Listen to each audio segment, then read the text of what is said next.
Online manipuri nungthilgi pau miyeng tabiriba pumnamakpu thoilai khurumjari ahanba sidi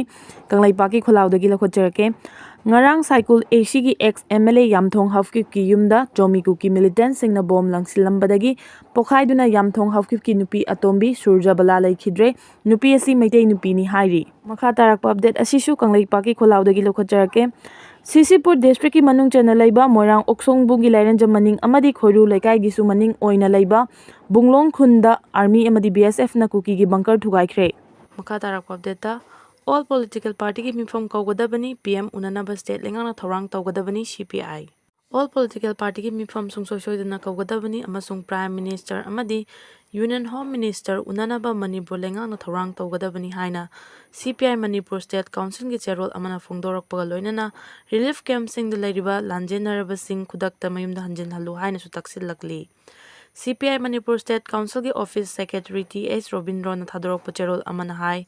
ngasi iraba baban da phamkiba CPI Manipur State Council ki constituency pumnamak saruk yariba party ki State Council mifam na amuka su hanna Manipur ki wathok loisinba ngamdraba state asigi chief minister masana pariba fam asi moral ground da thadokfam thokle haina akanba wafam phongdokna khi Tha taramanga suraklaba mihan mipun yummai thabagi thodok asi ngasisu adumak thoktuna sangtharakli Manipur gi lifeline oiriba NS animak ngasisu hangdokpa ngamdri madugi khudam press media singna sizinnagadaba paper kangpokpida mai thadokhankhiba haibasi CM masa ikaifam thoklabani assembly gi floor da handaktam ma masamak thodang pauche gi editor oirami awaba kaya thengnaki haikhi Masana waroisin purakpa ngamdabadagi pauche singi che mayam mai than khiba haibasi khwaidagi asonba du lengak luchingliba CM na khangpham thokpani national highway sing ningthina ngak seli santi gi saktam oirabani haibasi pangangangbani hena yumpham yaudabani chief minister masamak jiribamda wathok lanthok kansil laklaba matamda chatnaba thorang tauki adubu CM chatpa ngamkhide madugi maramdi national highway 37 da Kuki militant singna action oina security sing chatpada nongmai kapsilakhi loinana maihau langpok thokraba petroleum puba gari singda Kuki singna nongmai kapsilakpadagi Thaukanna yutharaki assembly da opposition MLA sing Manipur gi wathok asi loisinaba agenda ama ningthina thamlaga khanasi waroisingi lambi fatsi haibada lenga ki CM amadi speaker na yaba pikhide masimak yamna mawong chadaba wakhal yaudaba lamchat amani CM na assembly da ngangliba mayamdu pangangangbani tasengna hairabada ngangsinnabani mi sumnaba ngangbani khanaba pamde matam sangdokchakhisanu khali khanasi nainasi yadabagi maram karino mamangaidagi ngangnarakpa BJP gi union government amadi state paribasing Kuki militant singi luchingbasing mamang chahi kharagi mamang assembly election gi mamangda wari sanakiba maduda makhal kayagi leibak kaiba yaba wafam assurance pikhibagi chingnaba kayamarum laikhre madu pumnamak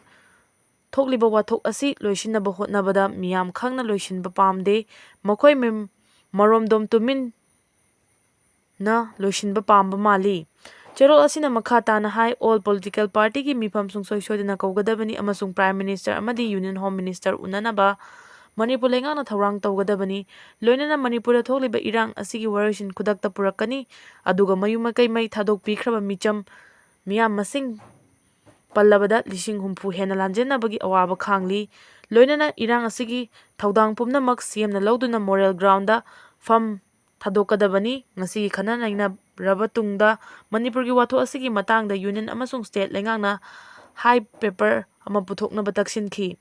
loinana thodo asina maram oiraga chahi lising kayagi puwari leijaraklaba territorial integrity da akaiba lakpa tarabadi madugi tekchak pumnamak union amasung state lengangna pugadabani siba changba anigi langdaida lanjenaraba sing khudakta mayumda hingolda hanjil hangadabani amasung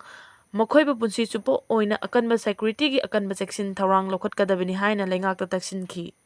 makha tarakpa update Khothongnabada UKLF ki ama Kuki village volunteer gi ahum laikhidre aso apan kaya nangkhre ngarang Kaksing district ki palel mamangchingda laiba UKLF ki front batch Chandel district TS Laijang village amadi Technopol district ki Molnon village ta UKLF ka Kuki village volunteer singa khothongnabada UKLF ki kedar ama ꯑꯃꯗꯤ ꯀꯨꯀꯤ village ꯚꯣꯂꯨꯟꯇꯤꯌꯔꯒꯤ volunteer 3 ꯂꯩꯈꯤꯗ꯭ꯔꯦ, ꯀꯌꯥ ꯑꯃꯅ ꯑꯁꯣꯛ-ꯑꯄꯟ ꯅꯪꯈ꯭ꯔꯦ꯫ ꯊꯧꯗꯣꯛ ꯑꯁꯤꯒ ꯃꯔꯤ ꯂꯩꯅꯅ ꯇꯦꯡꯅꯧꯄꯜ ꯗꯤꯁꯇ꯭ꯔꯤꯛꯀꯤ ꯃꯣꯂꯣꯝ ꯚꯤꯂꯦꯖꯇ ꯂꯩꯕ UKLFꯀꯤ ꯆꯤꯞ SS ꯍꯥꯎꯀꯤꯞꯀꯤ ꯃꯌꯨꯝꯁꯨ ꯀꯨꯀꯤ ꯚꯤꯂꯦꯖ ꯚꯣꯂꯨꯟꯇꯤꯌꯔꯁꯤꯡꯅ ꯃꯩ ꯊꯥꯈ꯭ꯔꯦ꯫ ꯉꯔꯥꯡꯒꯤ ꯅꯣꯡꯃꯩ ꯀꯥꯞꯅꯈꯤꯕ ꯑꯗꯨꯗ ꯂꯩꯈꯤꯗ꯭ꯔꯕ ꯀꯨꯀꯤ ꯚꯤꯂꯦꯖ ꯚꯣꯂꯨꯟꯇꯤꯌꯔꯁꯤꯡ ꯑꯗꯨꯗꯤ M ꯆꯥꯍꯅꯧ ꯚꯤꯂꯦꯖ ꯃꯣꯔꯦꯗꯒꯤ, ꯖꯥꯡꯈꯣꯂꯣꯟ ꯃꯣꯂꯣꯝ ꯚꯤꯂꯦꯖꯇꯒꯤ ꯖꯥꯡꯁꯥꯠ ꯑꯦꯂꯥꯏ ꯁꯥꯁꯥꯠ ꯑꯃꯗꯤ ꯅ꯭ꯌꯨ ꯃꯣꯔꯦꯗꯒꯤ ꯀꯥꯝꯂꯦꯟꯗꯥꯡ ꯁꯤꯡꯁꯣꯟ ꯀꯧꯏ ꯍꯥꯏꯔꯤ꯫ ꯈꯨꯠ ꯊꯣꯛꯅꯕ ꯑꯗꯨꯗ ꯂꯩꯈꯤꯗ꯭ꯔꯕ UKLFꯀꯤ ꯀꯦꯗꯔ ꯑꯗꯨꯅ ꯃꯣꯔꯦꯗꯒꯤ ꯀꯀꯥꯏ ꯀꯧꯏ ꯍꯥꯏꯔꯤ꯫ ꯈꯨꯠ ꯊꯣꯛꯅꯕ ꯑꯗꯨꯗ ꯅꯥꯀꯜ ꯑꯅꯤꯃꯛꯇ ꯃꯤꯑꯣꯏ 5ꯒꯤ ꯃꯊꯛꯇ ꯐꯤꯚꯝ ꯊꯤꯅ ꯑꯁꯣꯛ-ꯑꯄꯟ ꯅꯪꯈꯤ ꯍꯥꯏꯔꯤ꯫ ꯄ꯭ꯔꯦꯁꯅ ꯐꯪꯕ ꯄꯥꯎ ꯑꯃꯒꯤ ꯃꯇꯨꯡ ꯏꯟꯅ ꯑꯌꯨꯛ ꯄꯨꯡ 10 ꯔꯣꯝ ꯇꯥꯔꯛꯄ ꯃꯇꯝꯗ ꯊꯧꯗꯣꯛ ꯑꯗꯨ ꯊꯣꯛꯈꯤꯕꯅꯤ꯫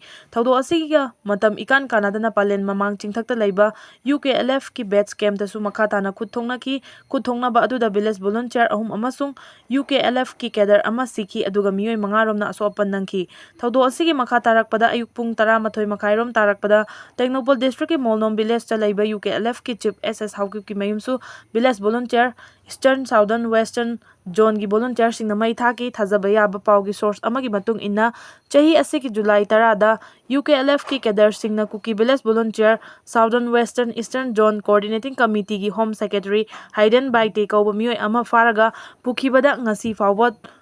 ꯊꯥꯗꯣꯔꯛꯇꯅ ꯂꯩꯔꯤ ꯍꯥꯏꯔꯤ꯫ UKLFꯅ ꯐꯥꯈ꯭ꯔꯕ ꯃꯤꯑꯣꯏ ꯑꯗꯨ ꯊꯥꯗꯣꯔꯛꯅꯕ Kuki village volunteer southern western eastern zone coordinating ꯀꯝꯃꯤꯇꯤꯒꯤ ꯃꯥꯏꯀꯩꯗꯒꯤ ꯀꯌꯥꯔꯛ ꯍꯟꯅ ꯍꯥꯏꯖꯈꯤꯕ ꯂꯩꯔꯕꯁꯨ UKLFꯅ ꯊꯥꯗꯣꯔꯛꯇꯕꯗꯒꯤ ꯅꯥꯀꯜ ꯑꯅꯤꯒꯤ ꯃꯔꯛꯇ ꯎꯪꯈꯠꯅꯔꯛꯇꯨꯅ ꯉꯔꯥꯡꯒꯤ ꯊꯧꯗꯣꯛ ꯑꯁꯤ ꯊꯣꯛꯄ ꯑꯣꯏꯔꯝꯒꯅꯤ ꯍꯥꯏꯅ ꯄꯟꯅꯔꯤ꯫